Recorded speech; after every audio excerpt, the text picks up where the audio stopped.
The Marty and Laura Show is brought to you by Veterinary Village. With locations throughout Wisconsin, Veterinary Village is dedicated to enhancing the quality of animal and human lives today and into the future. All right, welcome everybody. Welcome to the Marty and Laura Show. I, of course, am Laura. And I'm Marty. And we got our lines right. Dang, it's good. It's a good day. We are having kind of a follow-up conversation. We talked about the problem with obesity in our pets, and one of the things that I think is really striking is how powerful the human-animal bond is, and how we can help our pets be healthier, but they help us be healthier. Oh, for sure. My dad wanted a prescription written for a dog and a boat because he figured both of those were going to make him healthier, lower blood pressure, better activity levels. I think that's great. And I actually wrote a prescription this week for two little Cavaliers to take swimming classes to improve their fitness. So I think there's a lot to this that we don't think as about. it turns out, there's actually research to back us up, Marty. So check this out. There is an organization called the Human Animal Bond Research Institute, and they have a new study. Millions of people view pets as family and count on their unconditional love. And while it's hard to put a value on the human-animal bond and what it means for so many of us, Havry commissioned a new economic impact report which gives us a partial answer. Pet ownership saves the U.S. healthcare system $22.7 billion every year. That's huge. Believe this? There will be a link cool. to this in the notes for everybody, but I wanted us to talk about this because, there's a lot of stuff going on right now. Politicians are hollering about healthcare, and there's all kinds of this and that and the other thing. But this is enormous. And the value that pets bring to our lives, whether it is we go out and exercise with them because we need them to lose weight. Because they poke us. Right.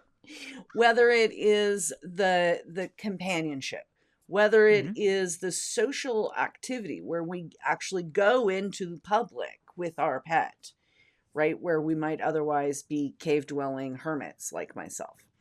So talk to us, Marty. What do you see from your perspective? Well, I have raised 6 dogs, and my son has raised 1 for Canine Companions for Independence, CCI. Those are the service dogs that help people with mobility, hearing, everything except seeing eye. And my kids were in junior high when we got our first one. And I had permission, because the state of Wisconsin allows dogs in training the same access as dogs in service. I had permission to take a dog into doctor's appointments, Target. I took the dog to law school, my last 2 years of law school. I had permission to take dogs into places that ordinarily you don't. But actually, I've been at the store, the grocery store, I've been at the lumber yard, I've been at a lot of places where dogs are actually kind of showing up. And I will tell you that it is enormous how much of a difference that makes in your interactions with other people. I would if I had to run into Target for one thing, the dog had to stay in the car with the kids.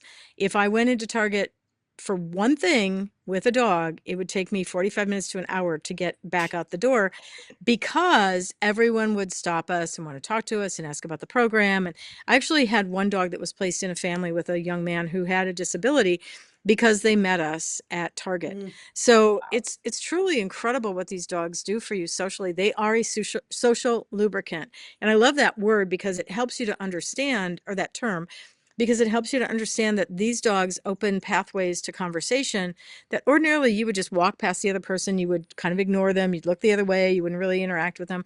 But now you have a dog, and they come up to you and they say, "Oh, what kind of dog is this?" And all of ours were lab golden crosses. And I would say, "Oh, it's a Labrador crossed with a golden retriever." "Oh, yeah, yeah, yeah, I can see that."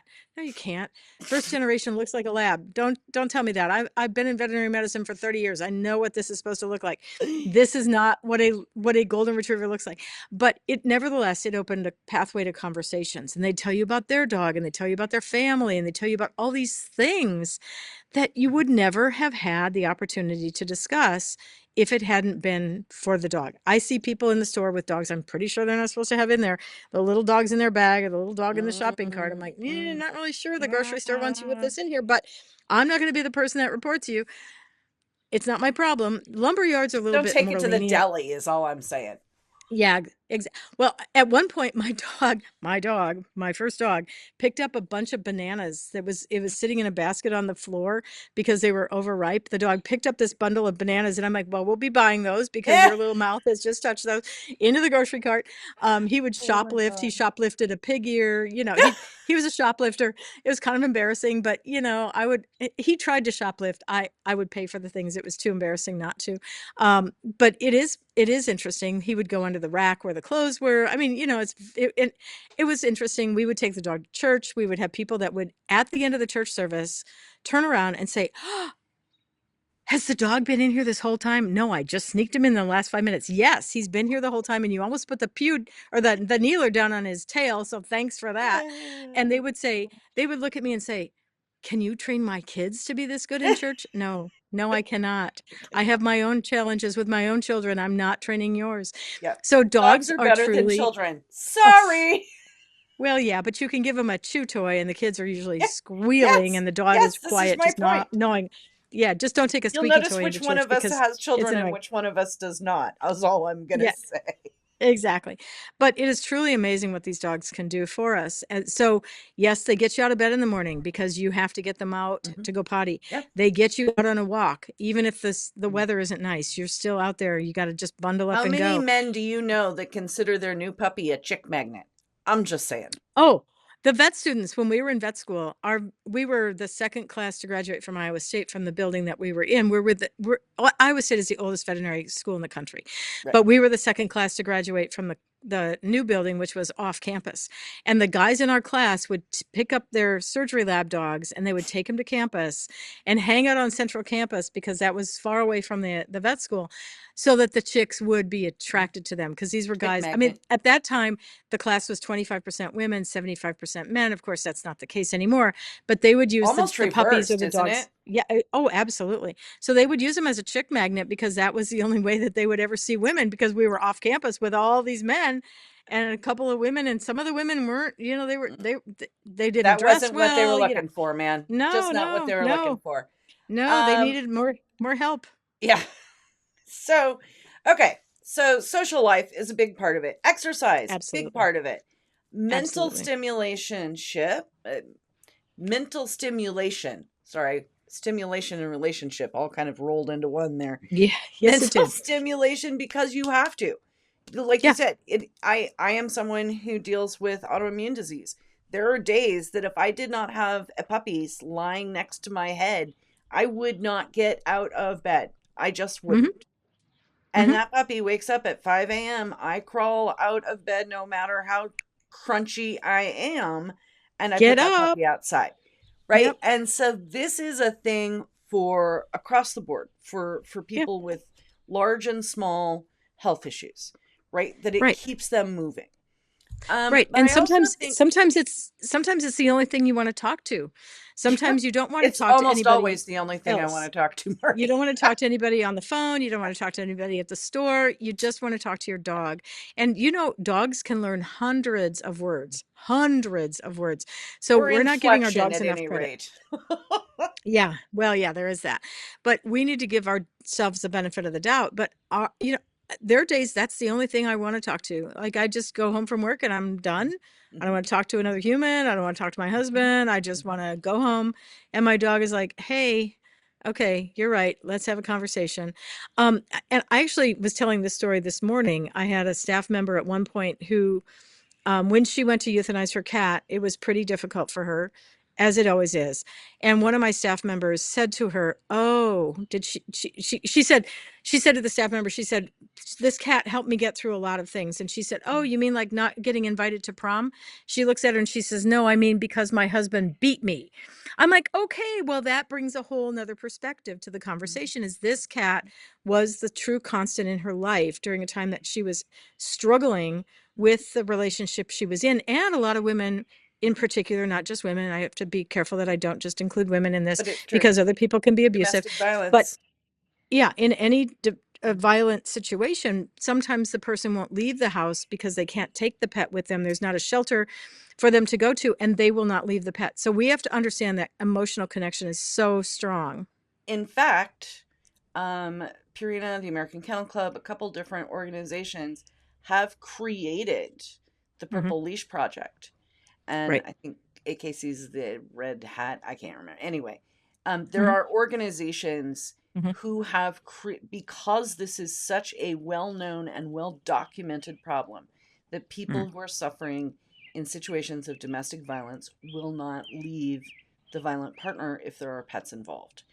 And Correct. um, there have been created funds and specific shelters that will accept pets in a domestic Hmm. violence situation. Right. When I Um, was in law school, one of my law professors had started one in Madison, Wisconsin. Like you said, the Purple Leash program. Jackie Fogel in Wisconsin used to run one that at her boarding kennel that we would take in dogs and cats for people that, or other pets, mhm, if it was a reptile or whatever, for so mhm, people could get out of that situation, but have a place that their pet could go and the pet could be retrieved to them. Because if you just take them to a shelter, the pet may be placed, may be euthanized, something might happen. So we need to have those safety nets for people. There's and we know there's strong evidence, there's lots of information that people who are in abusive relationships, often the pets are also being abused. And for instance, the kids won't report abuse to themselves, but they mhm, will report abuse of their pet mhm. to a teacher, to a minister, to somebody that they can respect and will help them. So absolutely, positively, these pets are absolutely critical to our mental health, and we need to provide a safety net for those pets. Right.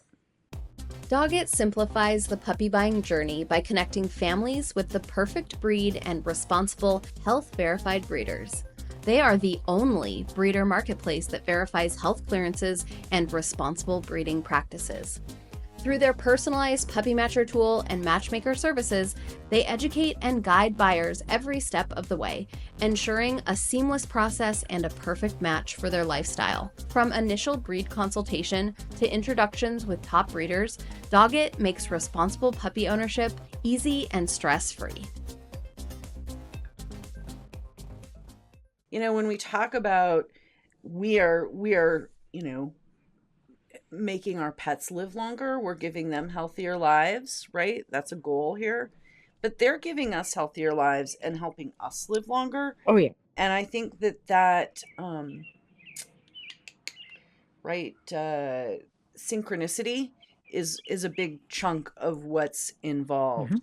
Hmm. When you go to the website for Habri, actually, they talk about it in terms of um, pet owners. Habri. Habri, Habri, Human that Animal Bond, right? Human research Animal Bond institute. Research Institute, Hmm. just to be clear if you didn't catch Yep. the beginning.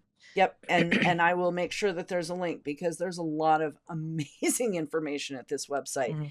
and I'll also include a conversation I had with the fellow that runs it on Pure Dog Talk. But amongst the information on this website, pet owners are estimated to visit the doctor less than non-pet owners on an annual basis, producing a cost savings of $15 billion. Dog owners who regularly walk their dogs have lower levels of obesity, $4.5 billion reduction in healthcare spending. Pet ownership correlates to a 14% reduction of C. diff reinfection, so the horrible disease that people get when they're hospitalized, saving another $90 million, right? So, I mean, it's just children in households with a dog have, this is incredible, a 9% lower probability of having a clinical diagnosis of anxiety. Hello. Right. And those kids will confide in their dog. They may be in junior high. They may not have good friends at the school. They come home and they can hug the stuffing out of the dog and they can explain to the dog what a terrible day they had, and the dog just very patiently listens. We know there's reading programs for children that learn to Reading read with because the Rover. pets. Hmm. Right, right. There's a lot of great programs with that so the kids can learn to read. And And the there's a parents are lot like, of "Yeah, Dad, I'm children, busy." dyslexic children, or whatever their reading disability is, that will read to a dog. Autistic children, a lot of them will Yeah. read out loud to the dog when Yep. they will not interact with a human, even a parent. Yep. And I mean, I was that kid, right? I was absolutely that kid. My best friend was in third grade, was the elementary school librarian, That's a literally. weird kid. Yeah, I was a that weird you're a kid. weird kid. Hmm. I was 100% the kid that had memorized the Dewey Decimal System in third grade. And so, as much as I had, my pal, my little dog Morris, and it was my sort of way that I took it is that I could train him to do things. I trained him to do tricks and do this and do that, and that ability turned into my life's work and brought me to here today because I found a thing that I could do that nobody else in my family could do. And I was better Yep. at it. It was the only thing. I was in a relatively accomplished family. And it was the only thing I could do better than anybody else in my family. And it gave me the confidence to not be that weird little kid whose best friend was the librarian and spent her time with the Dewey Decimal System. Yep. When I was So, in law school, I had a dog with me for the last 2 years because I was raising one for CCI, Canine Companions. And the students during around final times, I was an adult student. I was in my 50s at the time. The adult students that were in my class and the kids that in their 20s, 21, they would come over and they would hang out with the dog because it would bring down their anxiety level before they took an exam. So it is absolutely amazing what these pets can do for us if we give them the opportunity to develop into the dog or the cat or the rabbit or the snake or whatever, what they can do for us if we give them that opportunity. And like I said, dogs can learn hundreds of words, not just, sit, stay, go right, potty. They right. can learn hundreds of words. And if we give them the chance to really grow into who they can be, they are truly amazing family members. Mhm. I, in fact, taught my little Beagle Dachshund Cocker Spaniel Lhasa Apso Poodle mix. I taught him to wear baby bunting and lie on his back in a doll carriage. And I pushed him around. This was one of his tricks. And he would lie there with his little feet on the blanket, just like this, and a rattle next to him, and a little bonnet, and a little blue, literally baby bunting in a literally doll carriage. And I pushed him through whatever nursing home. And I, you know, when you are a weird little child, you do weird little things with your dog, but at least it gives you something that you can do that makes you cool.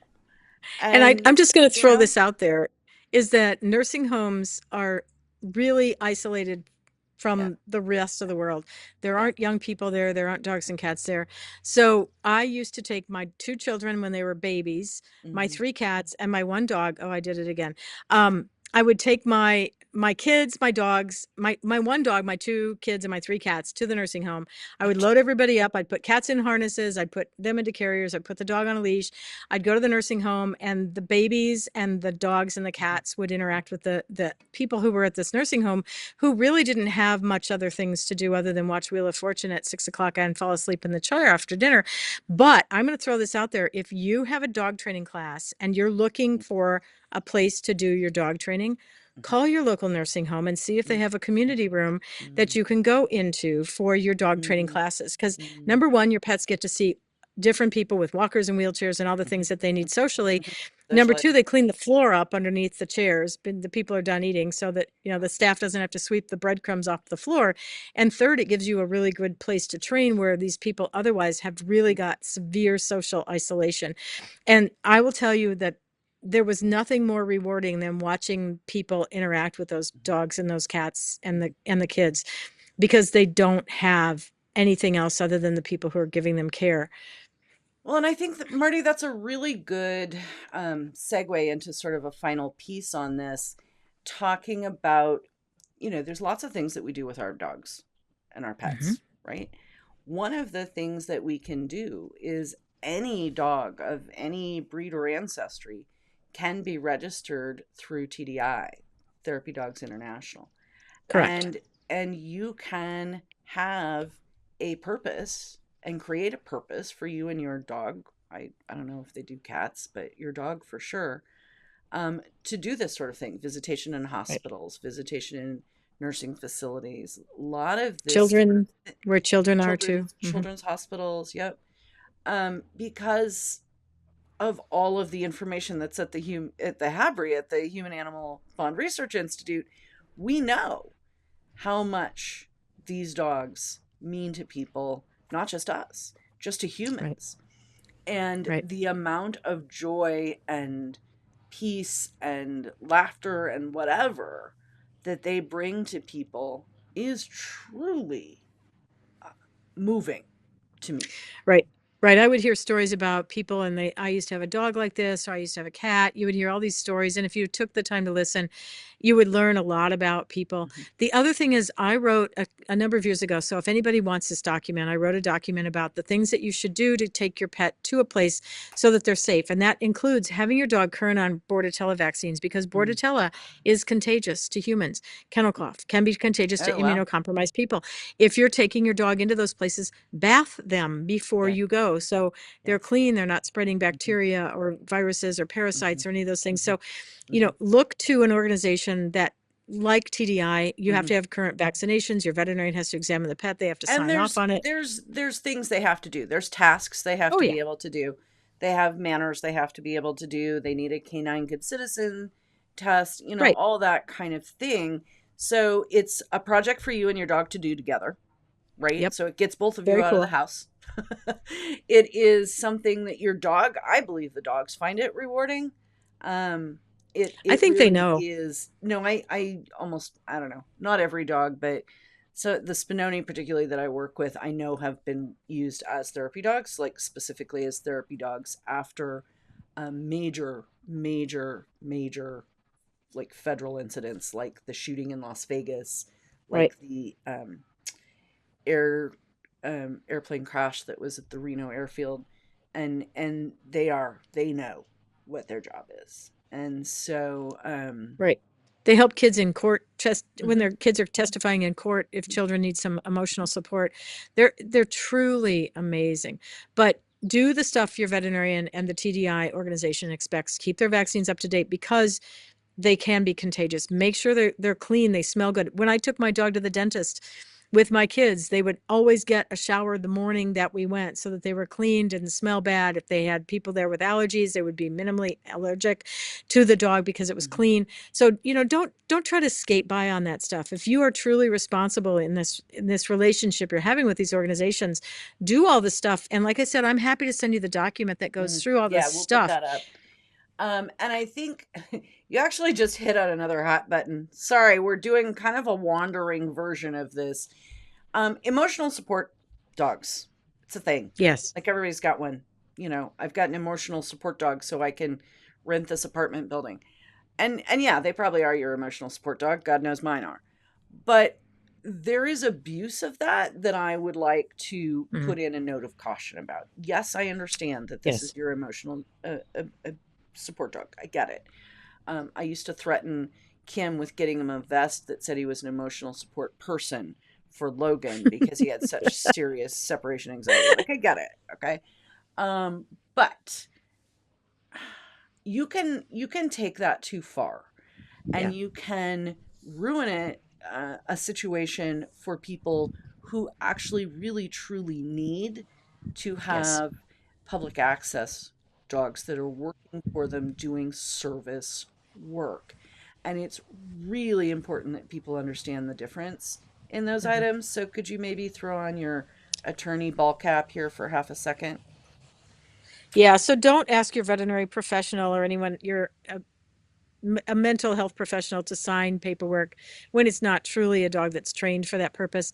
I've been at the airport, you've been at the airport, where you see people flying with dogs that are clearly not trained, clearly not that purpose, clearly don't know what they're doing. So don't cheat the system, because all you're doing is it ruining for people that genuinely need these dogs, whether it's to pull their wheelchair, or whether it's for hearing, or whether it's for emotional support, or whatever it happens to be, because there's so many things dogs can do Seizure for us. alerts, diabetic alerts, migraine alerts. Dogs working are very specifically task trained. And a task trained dog is very different than an emotional support dog. Yes. So don't play that game. I was at a meeting many years ago, International Partnership for Dogs. No, it was international. It was a dog training thing that Ian Dunbar had established. And there was a gentleman there with a seeing eye dog. And he left the room with the seeing eye dog to go out one door to use the restroom at a break during the meeting. And it was a meeting with several hundred people. And he came back into the room, and he came in a different door than he went out. And the dog couldn't help him find his chair again. And so I saw him going up and down the aisle trying to find his seat. And I got up and I said to him, "Okay, can I help you?" He said, "Yeah, this is the problem, is I'm not sure where my chair is." But I left my coat on the chair, and I said, "Okay, I'm going to ask you a really stupid question. What color is your coat?" I mean, how do you say to a blind person, "What color is your coat?" He knew what color his coat was because someone had told him when he picked it out. But, just be really sensitive to what these people are needing and doing. And not all disabilities are visible. I've had clients ask me, "Oh, I didn't know you were blind," when I would take one of my dogs someplace. I'm like, "Yeah, I'm not blind. And I did your dog's surgery last week. Trust me, I didn't do it on feel." So no, all dogs are not seeing eye dogs. But remember, it may be an invisible disability, like a diabetic or a seizure alert dog. And those dogs are absolutely essential for the people that they're traveling with. So don't mess it up for them, because if you do, you're limiting the ability of some of these people to travel, to visit other places, to live a normal life. So, truly these service dogs are life-changing. Yes. I have raised 6 of these dogs, and I don't cry at weddings. I don't cry at funerals. I cry at service dog organization graduations. When I watch my dog cross the stage with their new person, after 2 years of training this dog, living with me under my roof, I break into tears, because I realize what that dog has just changed that person's life. For the next 11 years, that dog is going to change their life. You're tearing up just hearing the story. I know. I have people who have had that experience, and it's life-changing. It is life-changing. It's absolutely life-changing. So be sure that you are smart about how you use your dogs, and don't buy the vest on eBay or online, and don't ask somebody to sign your paperwork. It's just not right. Be fair with other people. It's so important. Know the difference, and don't this is why we can't have nice things. Don't be the reason we can't have nice things. How true is that? It's true. All right. Well, thank you, Marty. As always, we really, really appreciate everything you bring to our conversation. So thanks for joining us tonight. Of course. Thank you. Thank you for joining us on the Marty and Laura Show. We're excited to bring you these unique, fun, fact-based conversations about pet health. We hope you'll join us on social. Stop by the website to sign up for an extra tip of the week for your pet. While you're at it, do us a favor, please, and leave a review wherever you find your podcasts. The Marty and Laura Show is produced by Pure Dog Talk, Inc., sound design and editing by Premium Audio Services.